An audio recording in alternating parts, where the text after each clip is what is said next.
Broadcasting live from the Capital OTB studios, this is Racing Across America with Seth Merrow.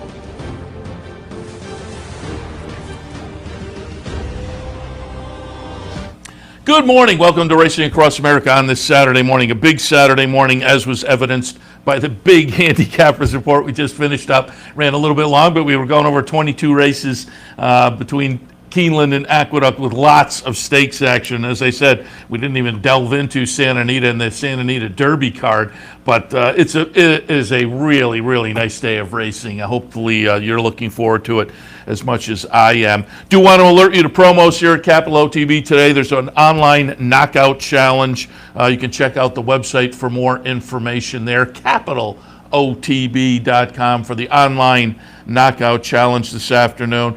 And you can come on down here to the Clubhouse Racebook, watch all the horse racing action here on the big screens, maybe catch a little lunch, enjoy the afternoon here, and a double promotion here today, a NYRA Pick 4 promotion and a match bet here at the Clubhouse Racebook. We are located, if you haven't been, at 711 Central Avenue in Albany. If you haven't been, why not? It's a great place to watch all the racing action, plenty of TVs and the carols, and of course, currently we are socially distanced and whatnot, but that's certainly worked out well. Going back to when we reopened, you wear your mask when you're up and about and whatnot, and as I say, socially distanced in the carol area. I think it's every third carol or whatnot, so it has worked out well, and you can come here and, as I say, enjoy a great afternoon of racing if you choose us as your location. 711 Central Avenue in Albany. All right, again, we ran a little long with the handicappers report, but it's going to work out well. The two interviews we have coming, we taped yesterday, and they're going to fit right into our remaining time. A little bit later on, Brendan Walsh will join us. He has Prevalence in today's Wood Memorial. He talks about that one, and I said on the handicappers report, we talked about it. The maiden breaker looked fabulous. The comeback, maybe people were not as impressed. Brendan kind of addresses that a little bit. He's also got a couple of runners in stakes races at Keeneland this afternoon. We talked about both of those. And then we went back to last week, and he had Extravagant Kid win over in Dubai, and he had a fun story about where he watched the race, the Dubai race. So check out that as well, coming up a little bit later on. And we also got a little update on Maxfield with Brendan Walsh. So that's coming up a little bit, but we'll kick things off. We reached out to our friend Anthony Stabile, a New York Racing Association. You see him on the pregame show, and went over the stakes action on today's card with the Big A, Anthony Stabile. That is up next. Stabile from Aqueduct. You see him every day doing the NYRA pregame show, and I thought who better to reach out and get a little Wood Memorial Day stakes coverage from than Mr. Stabile. Good morning. Happy Wood Memorial Day, Seth. Absolutely. And from watching the pregame show during the winter and your conversation with your co-hosts and whatnot, I know you are a Aqueduct stalwart, and I will ask you if you have any particular fond memories of the Wood Memorial, which is kind of the exclamation point, certainly on the spring season down at Aqueduct. And I'll date myself. I was kind of looking up some stats and whatnot last night, and I go back, and one of the more memorable Wood Memorials for me, I guess, was as I got into the game, it was Seattle Slew, who kept his undefeated streak going 2 weeks before the Kentucky Derby. That was the old schedule, and about a month before he'd won the Flamingo down at Hialeah, of all places. But as I say, any fond memories of Wood Memorials past? Well, that Seattle Slew victory, I would have been about 2.5 or 3 weeks old. So I don't remember that one. Easy Goer, my favorite horse of all time back in 1989, Easy Goer. Devil Is Due was a good one. I was around Lioncrest Stable and Alan Jerkins. That was fun when Devil Is Due got the money. More recently, I made an awful lot of money when Wicked Strong got the job done in 2014. That was the start of a pretty good year on radio. My first full year at HRRN was basically just doing radio and gambling at the time, doing some stuff over at Vegas Insider, still over at Vegas Insider. Made a ton of money that day. Was hanging out with the West Point crew. And I don't remember the other horses that won. I think Close Hatches was the year before. I can't remember who won the Gazelle that year. Close Actions was in 2013. I don't remember who won the Gazelle in 2014, but we ran off. The first three were cold. I loved Wicked Strong, and then had no opinion in the Carter and hit the all ball a bunch of times. And Dad's Caps won his first of two, and it paid like $1,080 for 50 cents. And I had multiple tickets, so that was a good one financially speaking. Wicked Strong, and this one's going to be a great one.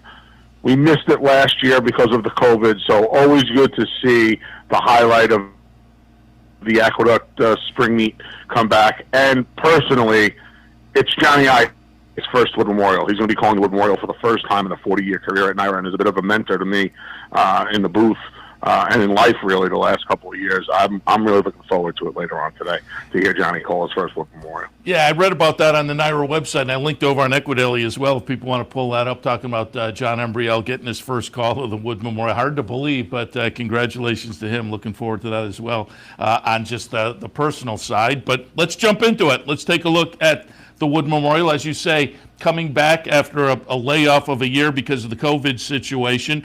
The 10th race at Aqueduct on Saturday afternoon, Grade 2 event, $750,000, mile and an eighth. This is really a fun edition. I pulled up a replay of the Withers to take a look at Risk Taking. Risk Taking will be the number 5 horse here, getting it done for Chad Brown and Klarovich. They also have Crowded Trade in the Wood Memorial on Saturday afternoon. Weyburn, that was such a gutsy performance in the Gotham. I always like to root for Jimmy Jerkins. I'm really intrigued to see what Weyburn can do following up the Gotham win, which he just fell into that race. An allowance race didn't fill. He falls into the Gotham and wins it.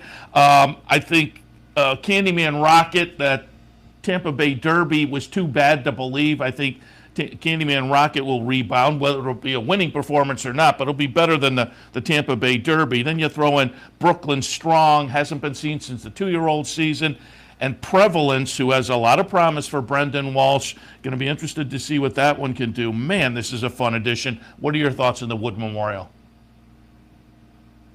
I'll tell you what, I don't want to be a homer here, but obviously 3 preps today with the Bluegrass and Keeneland and the Santa Anita Derby at the Great Race Place. In fact, from like 5:15 to 7:15, there's going to be 300-point Derby rate preps and 400-point Oaks preps. So for 2 hours today, the head's going to be on a complete swivel. I don't think there's a funner race and a deeper race than our Wood Memorial here at the Big A. I think you can make a case for 5 of them, the 5 horses you just mentioned. I'm curious to see what Prevalence brings to the table. That maiden win was spectacular. I wouldn't give you 3 cents for the win against the allowance optional claimers. I don't want this horse for a quarter in here today off of that last race. It's just 23 days ago. He's got to ship. He's got to go to a new surface, and he's got to stretch out to the 2 turns. Off that last race, I feel like that last race when he could have run him 5 days earlier in the Gotham at Aqueduct. He winds up here anyway. I don't buy that he needed 5 more days. If he needed 15 more days, I buy it. I didn't like the last race. He's the reason, I think, to play the race vertically today. I'm a big risk-taking guy. I'm glad you showed the Withers and not the Gotham. I took a filthy beat with Crowded Trade in the Gotham. But the Withers, risk-taking, the blinkers have helped. I'm a big believer that this horse has a huge engine under the hood. I think he's going to run all day long. I think he showed that in his last 2, just running away from these fields, going the 9 furlongs. The blinkers have kind of helped him, hone some of his, I don't want to say his speed, but they've put him in a place where, even in the soft pace, moderate pace, he's put himself closer to the action. And I think it's a really good setup for him in here today. With that said, Crowded Trade reminds me a lot of Cloud Computing. Lightly raced, wintered here in New York, and then, of course, Cloud Computing in 2017 went on to win the Preakness. Crowded Trade could be any kind. That was a big effort last time against Weyburn, who was a little bit more experienced. Listen, Weyburn has a pedigree that suggests he's going to want to go long. Jimmy Jerkins, as is his want, non-committal after the Gotham. He winds up here. Like you said, he wasn't even supposed to be in the Gotham. He was trying to get an A other end to go. The race didn't go. He ran him in the Gotham because he was training so well. and he winds up getting the job done over Crowded Trade. And then Brooklyn Strong comes back from a huge win in the Remsen. Now, he's carrying a lot of weight from the Remsen because the Remsen has been maligned greatly in the last couple of decades as to the success on the Derby Trail and in the Derby. But this horse ran huge in the Remsen. Was it the wet track? Was it the stretch out to the 9 furlongs? We haven't seen him now. He hit a couple of bumps in the road this winter.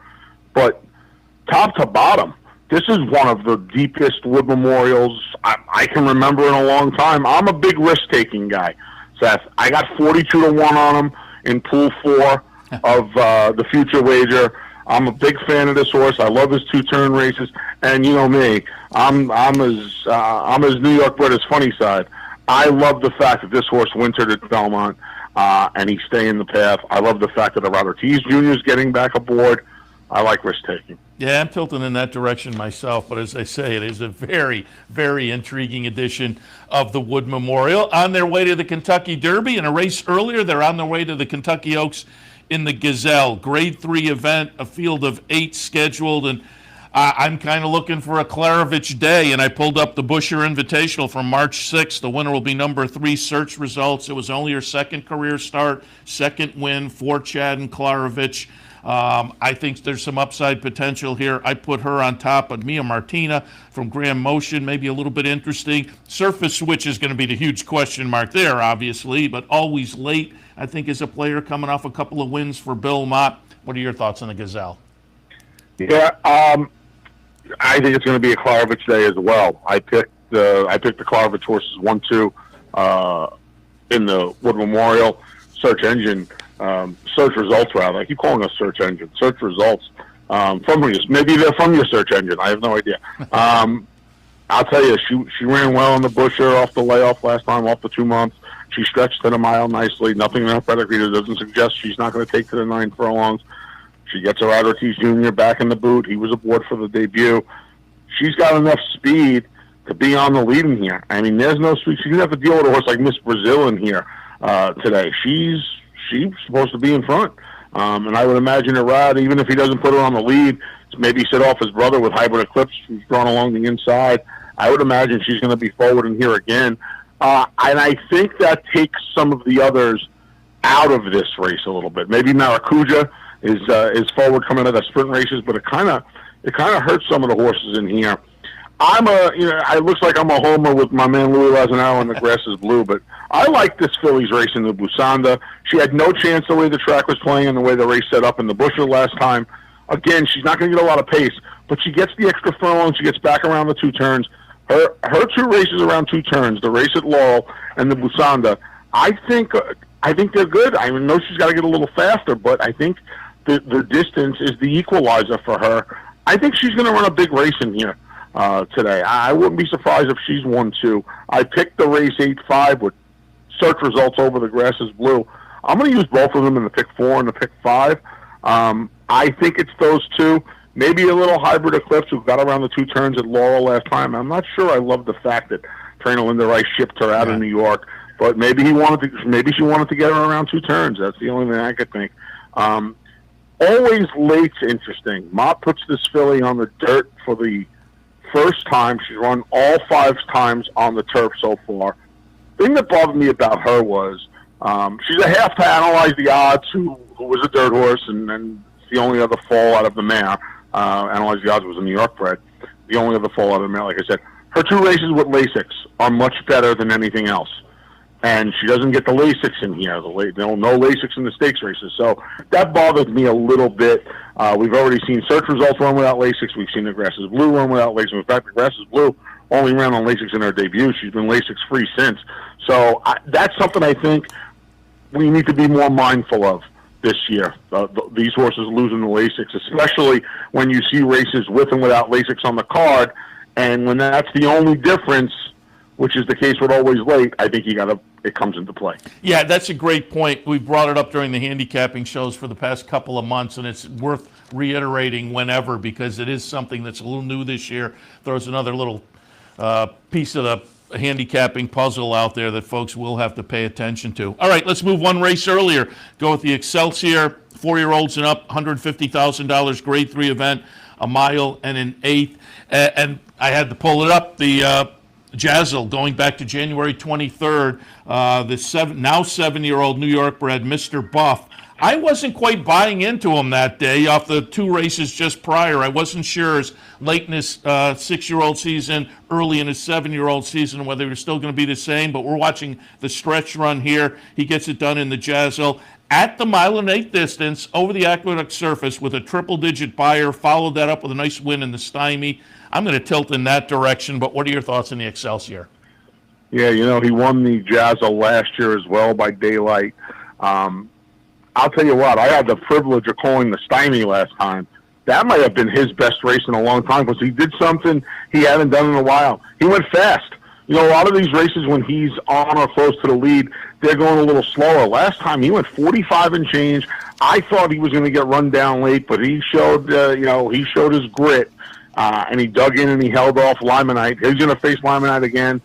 Yeah, it looks like he's going to have the run of the race again. And the good thing with him at this point in his career is he shows, like he did in the Jazzle, he doesn't need to lead anymore. He used to be the kind of horse that needed to be in front. He doesn't need it anymore. We'll see what they do with Backside of the Moon. Backside of the Moon's a weird horse. He's claimed back by Bob Casares. That race in the Queens County when Jose Lezcano put him on the lead and took it to the other speed, I feel like it kind of emptied his tank, because he just hasn't been the same since that race. And now he leaves Rudy and he goes back to Bob Casares. We'll see. I'm curious to see how they ride him.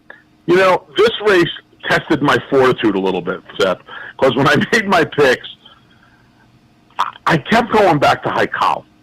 And I couldn't pull the trigger ultimately on Haikal, but he's one that is very, very interesting to me. His race in the Wood Memorial a couple of years ago was a good one. And then he kind of tailed off. He was supposed to run in the Derby. He missed some time. He missed 9 months. He came back and he ran well behind Lone Rock in a paceless race. And then his 3 races at Gulfstream have just been terrible. Maybe he just doesn't like Gulfstream. Deep closer, it's not too surprising he doesn't like Gulfstream Park. And he has a race for Kieran and 2 races for Todd Fletcher at Gulfstream. And they're just not very good. He gets back to the only other racetrack he's ever run over. He gets the 9 furlongs. He gets around Ortiz Jr. Like I said, Backside of the Moon, Mr. Buff. Should be some patience here at the very least. Excuse me. I couldn't pull the trigger, though. I'm going to use him in pick 3s, pick 4s, pick 5s. I made Modernist my top pick. I thought his return in the Challenger was useful. It's a race Mott's used in the past to bring some horses back. He brought Drosselmeyer back in that race, and then he wound up winning the Breeders' Cup Classic later on 10 years ago, back in 2011, using that Challenger as a prep. He had no chance trying to chase a loose on the lead last Judgment. He saved second. Now he stretches out to the mile and an eighth. He has a couple of good races over the track. I'm going to try a mild upset with Modernist, but I'm going to use Modernist. I'm going to use Mr. Buff, and I am going to use Haikal. I didn't have the guts to pull the trigger and put him on top, though. Yeah, I had Modernist at the bottom of my mix, and I was in doing the handicapping show the day of the Challenger, and I said just what you said. I thought it was a pretty good comeback off a relatively long layoff. It was a lifetime best buyer, so he's interesting. I did not put Haikal in my mix, but as you were talking, I was kind of looking, and maybe you're right on that one, because if you do parse out the Gulfstream races, he has run very well at Aqueduct. I'll be interested to see what he does on Saturday afternoon. I did not use him, but now that you've talked about him a little bit in that light, he's going to be a little bit interesting. All right, let's go a little earlier on the card. The Carter, a 5-horse field, but a nice 5-horse field. I pulled up a replay here of Mischievous Alex at Gulfstream in the Gulfstream Park Sprint back on February 13th. I thought that one and Chateau were the 2 to go through, but Mind Control, another horse that really loves Aqueduct, shoplifted for Steve Asmussen, has a little bit of back class. Super Stonehenge for Mark Cassidy on a best effort. If some of them come back a little bit, I think. But to me, it goes between Mischievous Alex and Chateau, and off the race that we're looking at here, the Gulfstream Park Sprint, I just tilted for Mischievous Alex, but your thoughts on the Carter? I went for the longest shot on the board. I like Super Stonehenge. I'll tell you what, this horse has run 4 times on conventional dirt in his career. He broke his maiden and got a 95 buyer in March of his 3-year-old year down at Gulfstream Park. He came back after that race, and he did not run well at all. He was even money against fellow statebreds again. Little early, April, ran against all the horses that day. Listen, I don't have a lot of excuses. He was wide, he stunk. He was awful. He then had a steady diet of all-weather races up at Woodbine and won turf race for a year and a half. His dirt return 2 starts back in the Sunshine Sprint. He did not break well, and then about 6 or 7 jumps out of the gate. He got slammed a little, and then he clipped heels. He lost all position. He made a 3/8 of a mile move into contention and got tired late. And he ran against a horse like Extravagant Kid. He ran well enough. Then last time, he goes to Tampa. He gets caught chasing the ill-fated Zenden. Zenden came back to win the Golden Shaheen last week, in that ill-fated sprint over in Dubai. But he ran his eyeballs out last time into the pace. Now he gets speed in here in Chateau. He should be able to sit just off of Chateau, or at the very least have a target. I think the 7/8 is probably going to help him more. You look back to his race in the Kennedy Road, and I know it was on all weather. He got beat a length and a quarter to ride a Comet. He beat Pink Lloyd that day on the all weather. Pink Lloyd is a rock star up there at Woodbine. So this horse is coming into his own, I think. He's a 5-year-old gelding now. He's had some issues, but it looks to me like he's on the right path. He's going to get a good trip. He's going to be a giant price. And I'm not sold on the rest of these horses. Let's see what Mischievous Alex does against a little bit of better quality. I don't know if Chateau wants the 7. Mind Control, to me, looks like he's seen better days. And Shoplifter doesn't win. I know Super Stonehenge doesn't win much either, but he's going to be twice the price of all those horses. Let's take a shot with him. I like it. All right, and finally, starting the stakes action on Saturday, it's race number 4, the Bayshore Grade 3 event for the 3-year-old sprinters. $200,000 up for grabs. And yeah, I had to pull it up. The Swale from January 30th. It's number 5, Drain the Clock, getting it done. He followed up with what I thought was a pretty good performance, trying 2 turns in the Fountain of Youth, but Greatest Honor ran him down in his last race. Again, the Swale we're looking at is 2 races back, but it was a 7-furlong sprint. He gets the 7 furlongs again on Saturday. I don't blame him for trying the Fountain of Youth. If you have a good 3-year-old, that's always the game plan this time of year. See what you have. Now they've said, well, we have a sprinter, and they're going back in the Bayshore back to sprinting. So I'll put that one on top, and boy, it just looks like off of what we just saw there. If he travels well and likes New York, it seems like it's going to go through Drain the Clock. What are your thoughts? Part of the reason Sappy Joseph wins as many races as he does is he doesn't get overly ambitious with horses. This horse ran well enough in the Fountain of Youth last time, but it certainly looked like at the 3/16 pole he was home Jerome, and he got tired. He got run down by a nice horse in Greatest Honor, but this horse looks like he has some distance limitations. In fact, when he was eased in the Delta Downs race, I don't know if it was the iron broke and he lost a rider, so you can't even hold that against him. This horse has never lost around 1 turn. And even in the Delta race when he lost the rider, that was a 2-turn race. He's 4 for 4 around 1 turn. He's supposed to just be in front or sitting off the 5 Baron. The only horse I would give another look at is the 4 Whiskey Double. You can have the rest of them. I'm going to single Drain the Clock in the early pick 4 and early pick 5. Maybe have 1 backup pick 5 ticket, a thin ticket, using Whiskey Double in case Drain the Clock doesn't ship well and doesn't like it up here. But, I mean, it's hard to beat him. I think it's hard to beat him today. Yeah, I agree. Anthony, before we let you go, you mentioned at the top the 3 big Derby preps this weekend. We hit on the Wood Memorial. I'm wondering if you have any thoughts on the Bluegrass out there. Essential Quality probably has moved to the head of the class by default, with Life is Good going to the sidelines and Greatest Honor getting defeated last week, but highly motivated for Chad and Klarovich is in here off the 3rd place finish last time in the Gotham. Thoughts in the Bluegrass? Man, it's hard to get past the top 2, isn't it? They look like, not only do they look like the best horses, Seth, but have you ever seen a race devoid of speed like that? And I think the 2 favorites will, in some way, they'll line up 3-4-4-3, highly motivated Essential Quality. And neither of them have ever been on the lead, and they're the clear speed. So those races are tough to handicap because now you're not only handicapping the horses, you're handicapping intent. I'll tell you right now, if I were Brad Cox and Louis Saez, I'd put Essential Quality on the lead. Come and get me. You can't get in any trouble on the front end. With that said, it's those 2. I'm a Rumbauer guy. I not only bet risk taking. I'm a Rumbauer. He's a horse I really like since the American Pharoah. I have a backup. I have a saver with him in the Derby. I was sick to my stomach when they put him in the Bluegrass because he's got very little chance to win that race now because of the way that race is supposed to set up. He was supposed to go to the Wood Memorial. They backed off and said they were going to go stay home in San Anita when Life is Good was forced to the sidelines.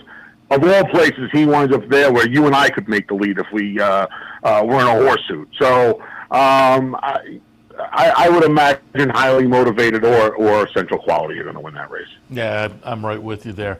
Anthony, as always, appreciate the visit. We wish you and everybody down at Aqueduct and at Naira a successful Saturday Wood Memorial card. Really looking forward to it. The return after last year's hiatus. And again, you guys do a great job pregame show down there every day as well. Appreciate the visit. We'll talk again.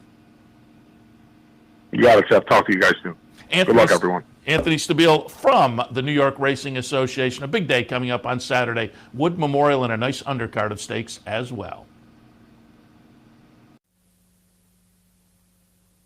Where's the best place to find your favorite teams, your favorite food, daily drink specials, and wagering on live horse racing? Legends Field Sports Bar, 711 Central Avenue, Albany. Get your game on day or night with 75 flat-screen TVs, tournament-style pool tables, a private banquet room, and live horse racing. So if someone asks you, where's the best sports bar in the capital region? Tell them Legends Field Sports Bar, inside the Clubhouse Racebook, 711 Central Avenue, Albany.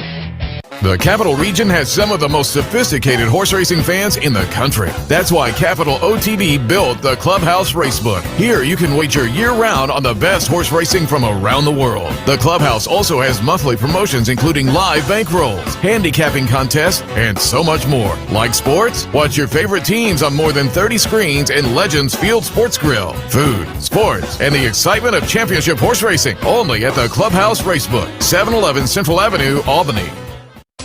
Capital OTB is now streaming live on Roku.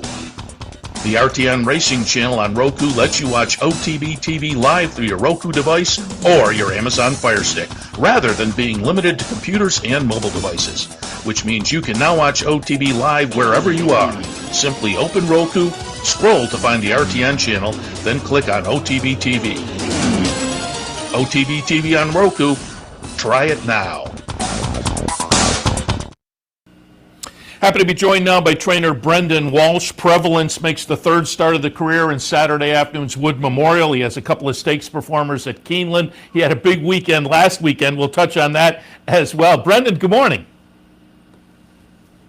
Hey, good morning, Seth. How are you? Very good. Happy to have you on board, particularly to talk a little Prevalence, because I'll tell you, I was in here doing our afternoon handicapping show back on January 23rd for the career debut, and it was just an eye-popping debut that you knew immediately the buzz was going to be great. 3-year-old in Kentucky Derby Trail.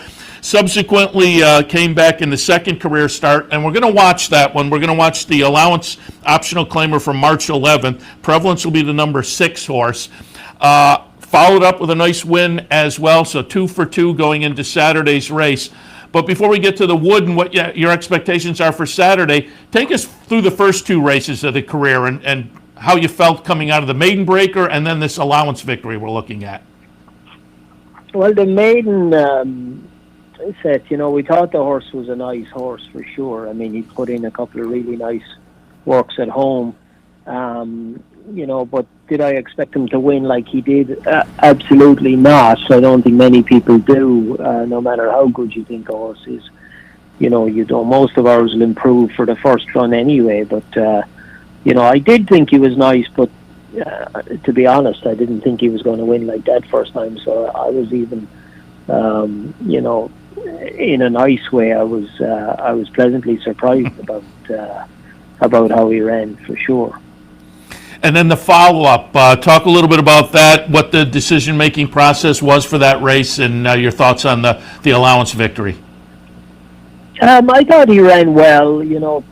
I got the impression that some people weren't as impressed by it as they were by his first run. But, it definitely was a big plus for us to get to run the horse back again before we put him. Listen, at the end of the day, he did beat winners that day too and did it handily. And I think it's hard for a horse. He came down that straight at Gulfstream the first day on his own pretty much, so he didn't learn an awful lot. We kind of kept company a little longer the last day, and I think that helped too. But again, when he got on his own, he just what's natural for a horse, an inexperienced horse, I think, is just to get a little lackadaisical and lose his concentration a little bit, and that's maybe why he didn't look as impressive. But I mean, the time was very good, and it was exactly what I wanted to get out of the race, so I was quite happy with it walking away. So far, 7 furlongs in the debut, the 1-turn mile down at Gulfstream in the second career start. Obviously, the question marks on the Derby Trail are distance and how they get the 2 turns and potentially go the 1.25 miles. What are your thoughts on Saturday at the 9 furlongs? Seth, he gives me no impression at all that he won't be able to get it. He's got a high cruising speed. Temperamentally, he's a very easy horse to ride. You can put him in front, you can put him behind, you can do what you want with him. So I think he's going to give himself every chance.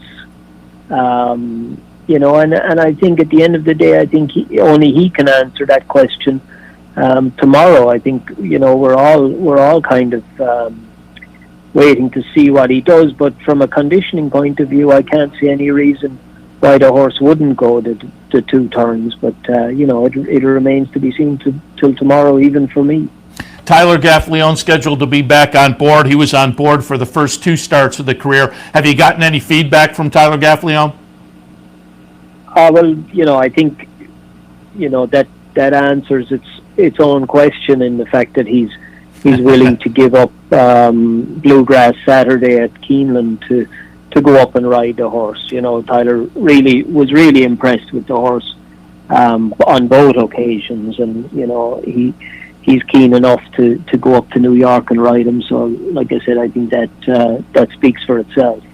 And I'm looking at the PPs here, and I think while we talk, we pulled up this morning, Naira on their Twitter feed, put a little footage up of Prevalence out on the Belmont training track, just taking a little morning walk out there. But his last workout, bullet work down at Palm Meadows last weekend, and it was a nice work, best of 30. Give us your impression of the workout last weekend coming into the Wood Memorial on Saturday. I thought it was a really nice work set. The horse doesn't need to do anything serious. He's fit, he was ready, he's ran. He's coming back in 23 days, I believe, tomorrow. So the main thing was to keep him ticking over. So when we sent him out there last Sunday, we wanted something a little better than what he did the week before, where he did kind of a maintenance half. But he actually, we didn't set out to do the work that he did last Sunday, but he just worked that well and that easy. It's always a great sign of a horse, I think, when they go out and you don't ask them to do what he did, and he came back with that work well within himself. So it was just what you really love to see from a horse going into a race. And we talked before we went on the air. You're currently in Kentucky. We're taping on Friday. You're heading to New York later today. So I'm just wondering what the reports were as how he arrived in New York and how he made the trip up from Florida. Everything has went really well. Seth, he flew up there on Wednesday, trained yesterday, trained today, so nothing but thankfully everything's gone really smoothly since he left the barn in Florida. So hopefully, we have a good day today, and he'll arrive there tomorrow in pretty good shape, I think. Very good. We wish you a lot of luck with Prevalence. Just an exciting runner. It's always fun. The Derby Trail is always fun because there are those certain dates on the calendar you have to match. And I kind of match it up to other sports where I think in the Derby there's a preseason and a regular season and playoffs, and then you get to potentially the Triple Crown races themselves, and a nice prospect with Prevalence. We wish you a lot of luck there. You also have some stakes runners on Saturday at Keeneland. Let's get some thoughts on those. The Appalachian on Saturday at Keeneland, a mile on the grass for the 3-year-old fillies, and you have Flown. We're going to take a look at her maiden breaker from last October. It was at Keeneland, so she has experience over the course. Flown's going to be the number 4 horse here. hasn't been seen since this race, which wrapped up her 2-year-old season. How did she progress from 2 to 3, and what do you think of Flown on Saturday in the Appalachian? She's done really well, Seth. You know, she's still an A other than, and, you know, we have that condition, but her work's been very good in Palm Meadows on the turf since she came back to us. And, you know, this race came up light on numbers, so it seemed a good opportunity to take a shot coming back and put her, you know, she's working like a filly that belongs in stakes company. So, you know, again, we'll see tomorrow how it all goes. But, you know, the signs since she came back have been very good, and I expect her to run a very good race, even though it is a tough, you know, even though it's not a huge numbers race, but there is some very high-class fillies in there. Yeah, you have Plum Ali in there. Certainly an interesting field, as you say, 6, but it's a nice field. A little bit later on, the Ashland for the 3-year-old fillies, you have Moonswag. Interesting horse. Started the career at Albuquerque Downs, a track I have visited, very scenic with the Sandia Mountains in the background, but subsequently moved into your barn, and we're going to watch last out. Moonswag is going to be the number 3 horse here, finishing behind Clairiere and Travel Column in the Rachel Alexandra. Those two rematched in the Fairground Oaks and ran 1-2. They're probably at the top of the 3-year-old filly division, Travel Column and Clairiere. So running third, a nice performance for Moonswag. Now she follows it up with the Ashland on Saturday. Talk a little bit about your expectations for Moonswag. Yeah, she's done nothing but well and improved the whole time she's been with us. She hasn't been the easiest in the world to train. She can be tricky temperamentally, but that has actually gone the right way as well. So, you know, she's starting to, it's all starting to click from her. She did nothing wrong at the fairgrounds in her runs down there. I thought she's ran very credible each time, and I think she's going to keep improving, and I'm hoping that she can be there to get a piece of it tomorrow. Yeah, that's an interesting field as well, salty field. But as I say, she ran third to the two top leaders of the division last time, so that flattered her a little bit. All right, let's move on. Brendan, as I said at the top, I want to go back to last weekend. And it's always fun watching Dubai to have American runners to root for in the various races. And you had Extravagant Kid over there in the Alquaz Sprint, 6 furlongs on the turf. This is an 8-year-old who had some stakes victories, but never a graded stakes victory. So you ship over and get a Group 1 for $1 million with Extravagant Kid. We're going to watch the stretch run here. Had come out of a second-place finish previously in the Colonel Power down at the fairgrounds. Talk a little bit about the kind of the bold decision-making process to go over and try this company in Dubai. Well, listen, he's been a model of consistency, Seth, since we've had him. He's never been far away. Yes, he has never won a graded stake before Saturday, but he was second in a grade 1. He's been second in multiple grade 2s, grade 3s. You know, the talent was there with him. I just felt at this point in his career, it might be, you know, just an interesting thing to just change things up with him, because some of these horses, when they get a little older, they start to get a little tricky mentally. And I thought, you know, we'll put him on the plane, take him over there. You know, I did a lot of it back in the day when I was in Godolphin, and it worked with a lot of horses. It was just a different thing for them. And, you know, he went over there and he never missed a beat. The travel went well. He did great over there.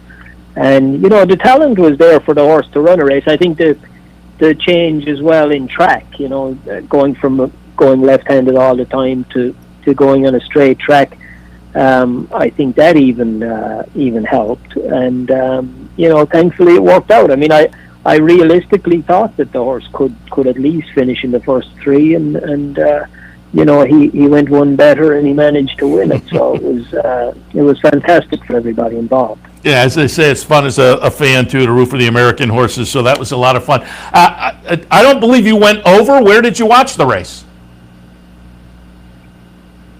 I was on a plane, actually, Seth, when I was on my way to Louisiana when the race was on, and I thought, you know, that there was going to be Wi-Fi on the plane. Of course, when I got on it, I was toggling looking for the Wi-Fi, and I couldn't get it to work. But I turned on the TV on the little TV on the back of the seat in front of me, and here is Fox Sports, and it's broadcasting it live. So I think the people on the plane with me probably thought I was a little crazy. I was having some kind of a seizure in the seat, but you know, of course, I couldn't get the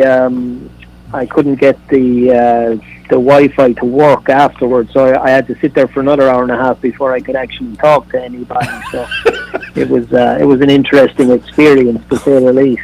That is great. I would like to be the guy sitting next to you as you're winning $1 million. That's and I have to ask, were you? He was reaching over to. I have to ask if you were leaning he was reaching over to hold me down at one point. I have to ask if you were leaning a little bit though, because as we watched the replay, the stretch run a minute ago, as you say, it was a straightaway race, and a lot of those tend to do what they did. Some of the horses go to the outside, some to the inside, and so it's hard to judge the margin until they got right to the wire. So were you doing the lean as they got close?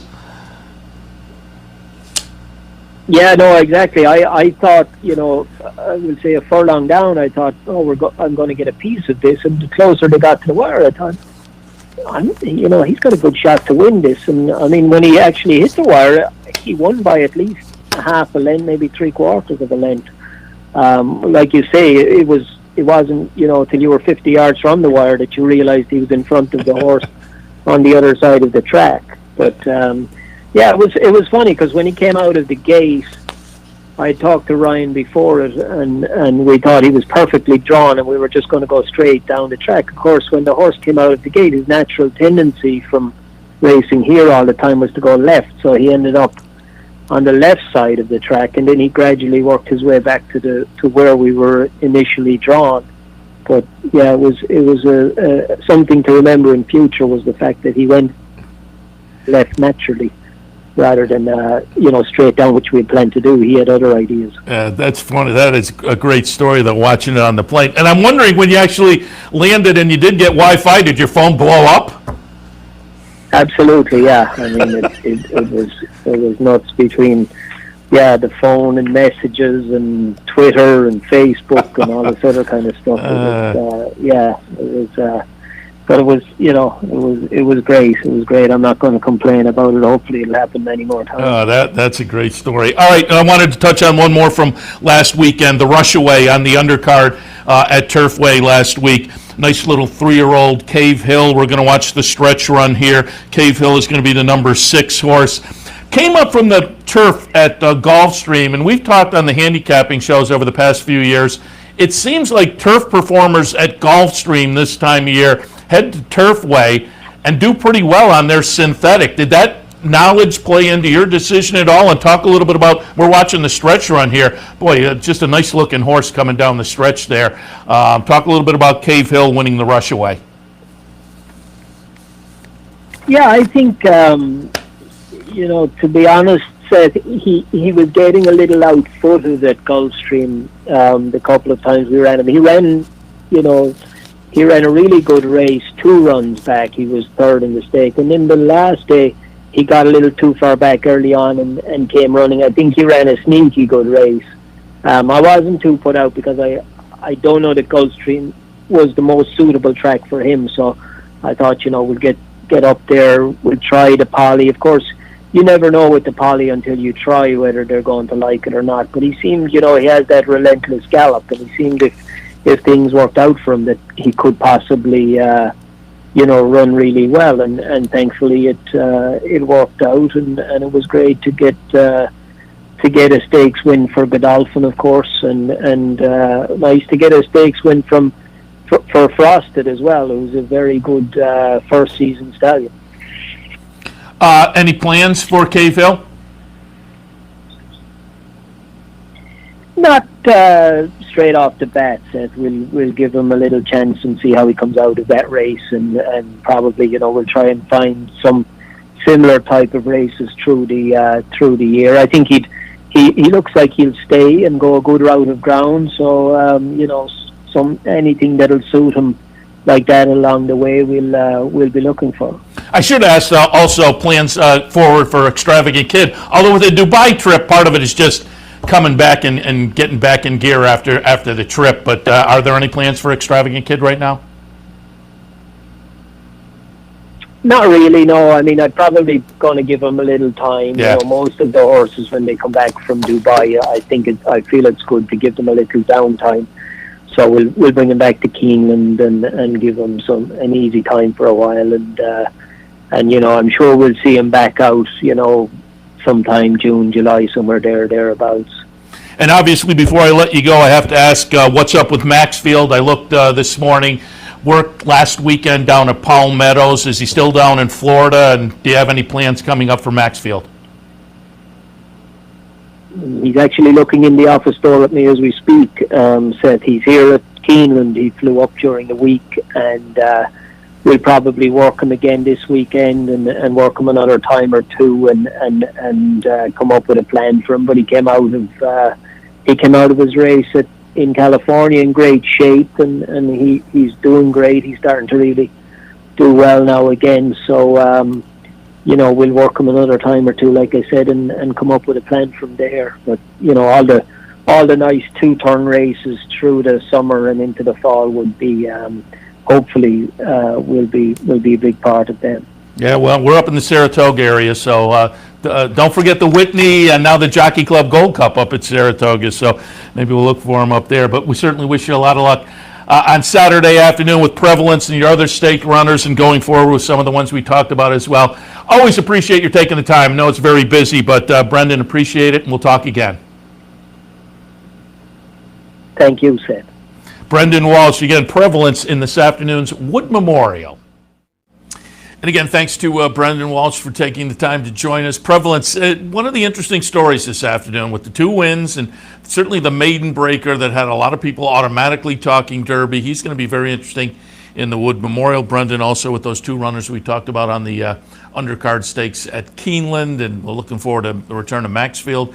And last week, the win over in Dubai. I'd just like to be sitting on the plane, the guy, you know, 2 seats over, is just, you're looking at the TV on the screen, going nuts, and you look, what's going on? I just won $1 million horse race. Your seatmate on a plane. So fun story there from Brendan Walsh. Appreciate, again, his taking the time to join us yesterday to record that. Also appreciate hearing from Anthony Stabile, top of the show, who went over the Wood Memorial Day stakes at Aqueduct. So we took a little look at Aqueduct in Keeneland, not only on this show, but Handicappers Report earlier. But again, big card also out at Santa Anita, including the Santa Anita Oaks and the Santa Anita Derby. The Oaks, beautiful gift, interesting. Johnny Velasquez heads out to jump back on board the Bob Baffert runner. He'd won the Santa Isabel with Beautiful Gift back on March 7th. And again, Velasquez back out. Field of 5, and it looks like Beautiful Gift is the interesting runner. Running just behind that one in the Santa Isabel was Mraz.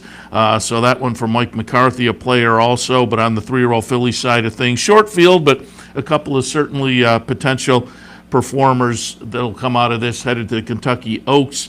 And about, 4:35, 6:30 our time, 3:30 local time out at Santa Anita will be the Santa Anita Derby. That's race number 8. The interesting horse in here is probably Medina Spirit, having run second last time to Life is Good. Life is Good, of course, now on the sidelines. But Medina Spirit may add another Derby runner to the holster for Bob Baffert coming out of this one. Field of 9 scheduled in there. We'll see how that one plays out this afternoon at Santa Anita. And don't forget, there are some later stakes as well on the Santa Anita card, but we feature nighttime thoroughbred racing tonight, so you'll get that whole Santa Anita card as well, including those later stakes that normally would be beyond the cutoff time, but they'll be in the mix on this Saturday night as we are featuring thoroughbred racing tonight. All right, a jam-packed 2 hours, handicapper support and racing across America, looking at, again, a really nice day of racing today with the big card down at Aqueduct, the big card on the first Saturday of the spring meet at Keeneland, action out at Santa Anita, and of course there will be much, much more on the network this afternoon as well. I'm going to be back in about 2 hours or so with OTB Live for a Saturday afternoon. We'll be taking a look at some of that stakes action as the afternoon progresses. One last reminder on the two promos that are in the hopper for this afternoon. There's a $100 online knockout challenge. You can check the website for more information there, capitalotb.com. And we would love to have you stop down and enjoy action at the Clubhouse Racebook this afternoon. And a double promotion, NYRA Pick 4 promotion and a match bet. That all happens on this Saturday afternoon at the Clubhouse Racebook, 711 Central Avenue in Albany. All right, I'm Seth Merrow. This has been Racing Across America. We really appreciate your tuning in, as always. And again, be back in about a couple hours, about 1 o'clock or so probably, for OTB Live for a Saturday afternoon. So again, thanks for tuning in. We'll see you in a little.